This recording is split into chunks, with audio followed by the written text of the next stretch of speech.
చంద్రబాబు నాయుడు జైలుకు వెళ్లాడన్న మనస్తాపంతో కలువాకి చెందిన ఓ టీడీపీ కార్యకర్త చనిపోవడంతో పరామర్శించేందుకు చంద్రబాబు నాయుడు సతీమణి నారా భువనేశ్వరి వస్తున్న సందర్భంగా అక్కడి ఏర్పాట్లను వెంకటగిరి నియోజకవర్గ మాజీ ఎమ్మెల్యే కురుగొడ్ల రామకృష్ణ పరిశీలించారు.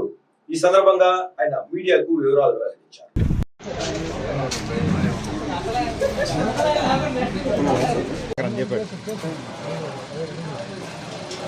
కొంచెం ఎల్లుండికి చూడనా దీని దీపం మీద పెడతారు కదా, ఆల్రెడీ ఒక దండ పెట్టి ఎందుకంటే ప్లేస్ సరిపోదు. చిన్న టేబుల్ ఒకటి పెట్టేసి నేను పెట్టేశానమ్మా. చిన్న టేబుల్ పెట్టి ఆ టేబుల్లో పూలు పెడితే ఆ పూలు వేస్తాను. మీరు దండ వేసేయండి, పూలు వేస్తాను.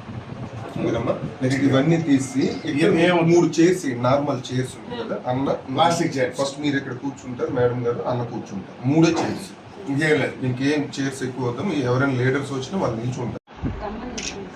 వస్తున్నారా? పాప కూడా వస్తుందా? అమ్మాయి అడిగితే వైజాగ్ భువనేశ్వరం మేడం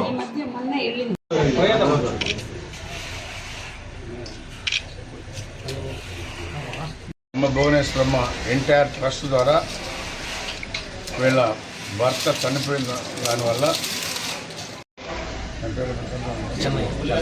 చెన్నయ్య అకాల మరణం చెందడం, దానికి చింతిస్తూ రేపు 2వ తారీఖు ఎన్టీఆర్ ట్రస్ట్ ద్వారా అమ్మ భువనేశ్వరమ్మ ఇక్కడికి వచ్చి వాళ్ళని పరామర్శించి ఒక చెక్ ఇచ్చే విధంగా ఏర్పాటు చేయమన్నారు.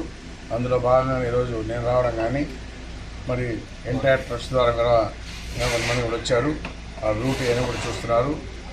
2వ తారీఖు 12 గంటలకి వాళ్ళ ఇంటికి వచ్చి వాళ్ళని పరామర్శించి వాళ్ళకి చెక్ ఇచ్చి ఇక్కడి నుంచి నేరుగా మళ్ళీ ఎయిర్పోర్ట్కి వెళ్ళడానికి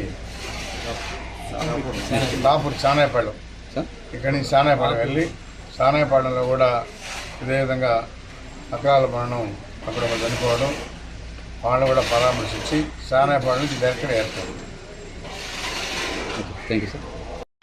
మండలంలో ఉన్నటువంటి జనసేన పార్టీ నాయకులు, కార్యకర్తలు, అదేవిధంగా తెలుగుదేశం ఉన్నటువంటి అభిమానులు, కార్యకర్తలు అందరూ కూడా రావాల్సిన